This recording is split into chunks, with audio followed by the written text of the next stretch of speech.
Jakarta Andalan Solaris, GAS, Triumph distributor in Indonesia took part in Indonesia International Motor Show, IIMS, 2018 at G-Expo. GAS launched two new bikes, namely Triumph Bobber Black and Street Triple RS.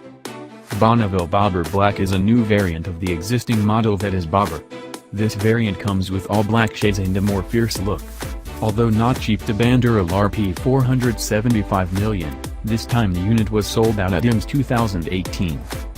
In addition to the color, new features include LED lights, use double-disc brake and cruise control, said Sapta Hariaji, Sales and Marketing Director of PT GAS. While Street Triple RS is a development of Street Triple previous version.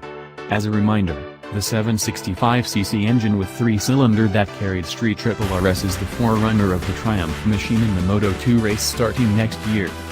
As is known, Triumph will be the sole supplier of engines for the Moto2 race starting 2019 season, replacing Honda.